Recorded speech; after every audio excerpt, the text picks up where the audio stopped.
Hello everyone, this is the LEGO Star Wars Mandalorian Fang Fighter versus TIE Fighter set. This comes with 957 pieces, and I built the set live over on my Twitch channel. I paid $100 US for it, and if you see a View Products link on your screen, either on the video or below it, or around it, you can click that to see some places you can buy this. The set comes with 3 minifigures and an astromech, and I'm going to start off with a look at the Interceptor. At first glance, it looks good, pretty well sorted, and it has a nice, I'd say, ratio of studded to unstudded surfaces all around the outsides of the radiator slash solar panel surfaces, or we just call them wings. But when you look at it straight on, these gaps are noticeable, and they're almost a little bit disturbing. It feels weird, almost like the thing is going to break off if you look at it from straight on and you hold it from the wings. It's not. This is a very sturdy build. The build process is good. It feels very purpose built. It doesn't feel like any shortcuts we're taking, except with these gaps here just being odd, such as they are. Yeah, it definitely does feel weird to look at that, and I point that out because I'm not trying to nitpick with it, but it really does stand out to me. It really is noticeable. These little bits right here are the things that are probably the least durable on the entire model. Just the tips of the lasers right there, which is understandable enough.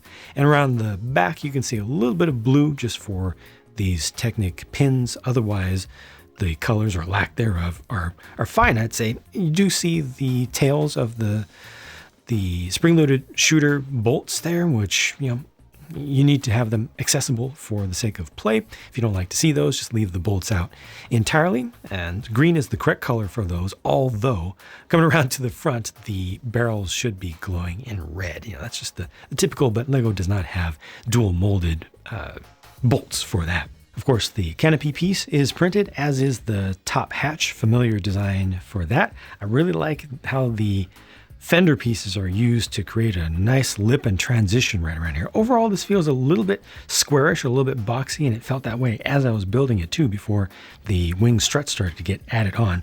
But it's very holdable and very comfortable to hold on to. You can see it has a very simple shape underneath. There's nothing to really knock off with it, and you get access through the front like so, and access through the top like that, just to help you to put a minifigure down in there. There are no suggestions of flight sticks, flight yoke, but this is a printed console piece right here, and it's nice always to have some trans red throughout there to give you a suggestion of glows. This is just very smooth how this all goes together.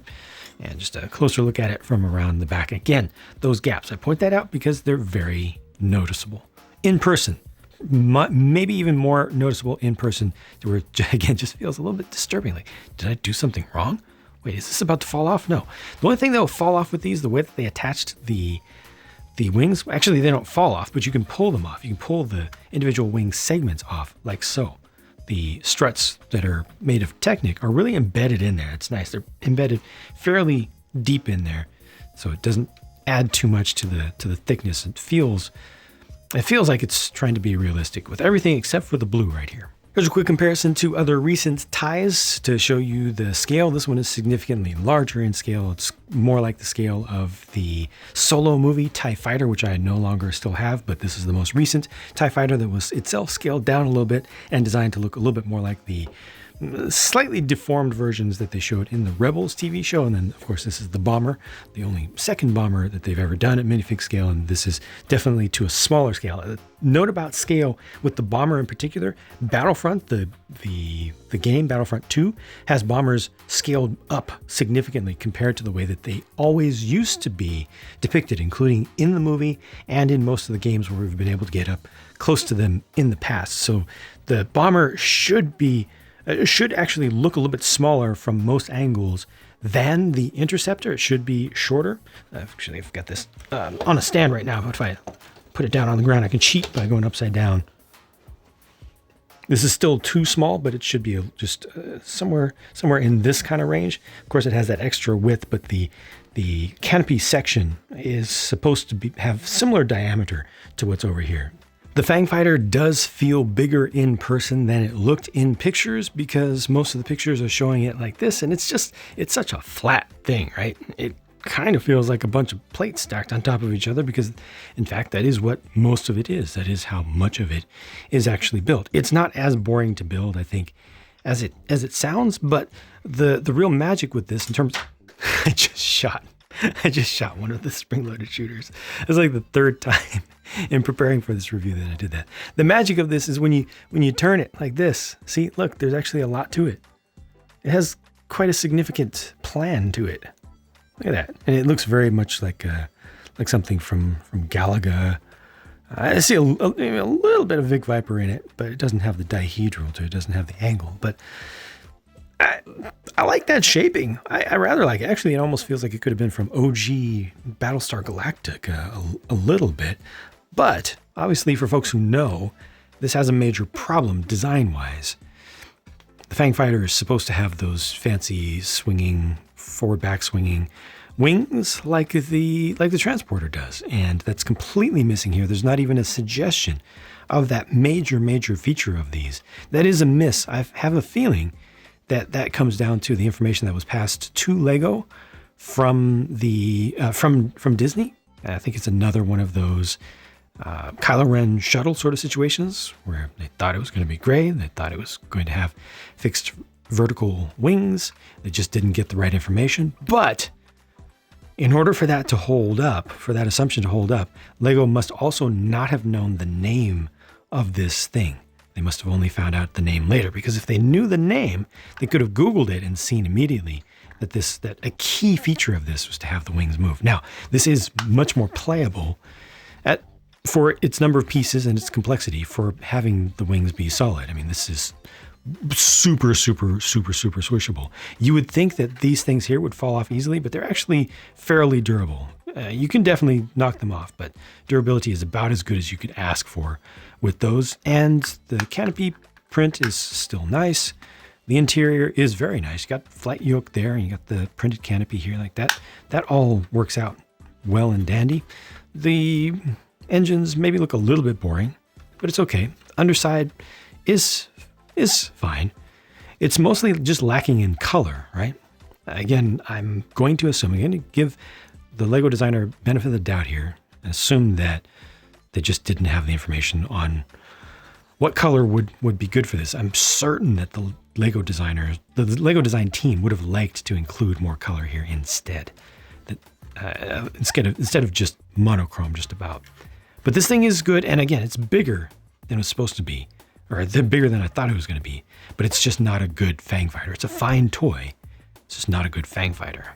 Looking at minifigures, obviously on the right is Din Djarin with finally the new Darksaber blade piece, which is 100% better than the lazy plain rod that they used for entirely too long. He's got the relatively rare gunmetal gray color for the hilt there. Does have the updated helmet, although to me, maybe it's just PTSD, but I feel like his visor is starting to creep downward just a tiny bit again. Hopefully that's just my imagination, and I'm overly concerned about that. It does have the full side printing on the arms as well, so that's nice, and comes with the jetpack or rocket pack, as does this guy, who is officially Mandalorian Fleet Commander. I don't think he's gotten an official name in the show. It is a specific character that did show up on screen, but everybody wishes that they had included Axe Woves instead. I don't know why Lego chose this. I don't have all of their information. I'm willing to bet that they did not know particularly that Axe was going to be, a more interesting character than this one, as opposed to just somebody from the blue team. But I think that both of these minifigures are very well produced at the very least.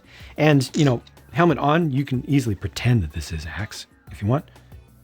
There are differences, but the differences are subtle from any kind of distance. And he does come with a hairpiece, but where's Din's hairpiece? Come on now. Also, pretty decent print on the backs of these. And here's the TIE Fighter pilot and my obligatorily wonky-headed astromech. This one's called R2E6, Imperial Astromech Droid. You can see the wonkiness of the main line right here. In the Americas, we almost always get ones that do that.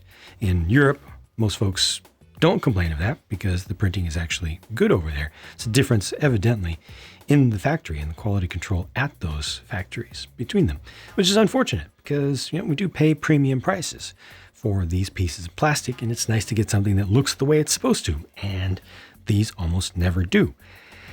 Is this a good inclusion for this set? Not necessarily. It doesn't really add anything to the set itself other than itself. I like droids. I like the Imperial ones too. They're based in black. Everything looks good in black usually.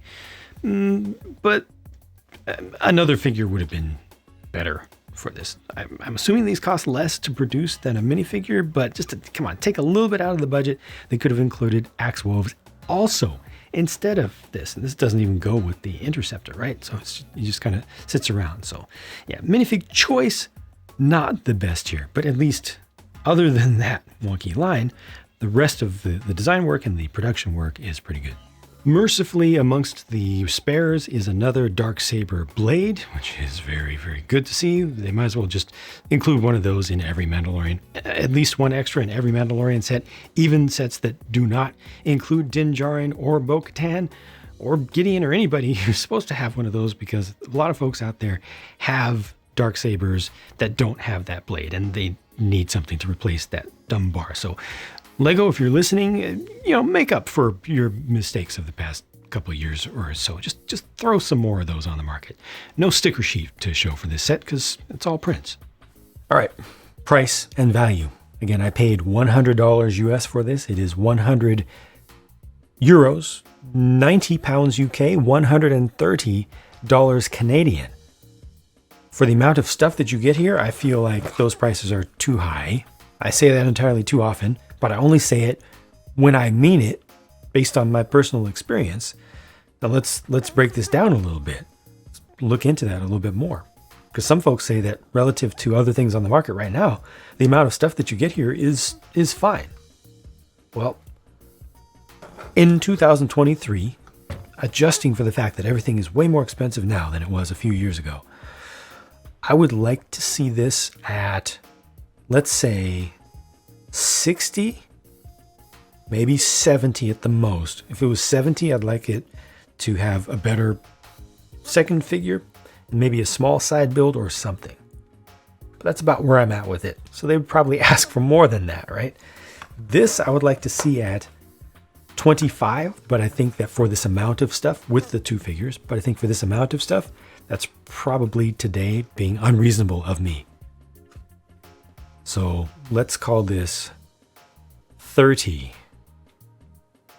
They might even ask 35. So you see how it adds up?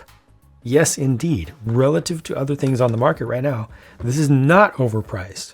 At least in my opinion, based on my evaluation, based on my experience, and my adjustments for reasonability, for inflation and everything, which is a real thing that companies can't do a whole lot about without just losing money, which they can't do because they're companies. They can't do that. The set is good. This is good. Not perfect. I'm looking at you, gaps. I'm looking at you, viewer, through the gaps. But it's very good. It's very playable. It looks excellent to me as someone who just wants it on display. With the exception of those blue pins back there, but I can replace that as a collector. Wing surfaces, radiator surfaces, solar panel surfaces look great. This, much bigger than I thought it was going to be. Pleasing. Sturdy as heck. Good toy. Bad Fang fighter. And a little bit boring with the color scheme.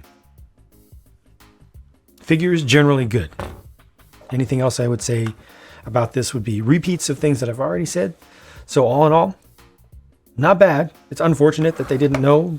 I'm sure Lego did not know the Fang fighter was barely going to be seen off in the distance in some shots in the show. In what was it, one episode where we saw any of these? But the design, the failure to get the design anything close to right, even a suggestion of its main design feature is kind of a failure. And again, I just don't know the backstory of it. But there you go. Those are my overall thoughts. Kind of a lot of good, some bad, a bunch of meh or huh. And we'll leave it at that. And hopefully that gives you some information, what you've seen, gives you some information to help you to come to your own conclusion and make your own decision about it. Bye for now.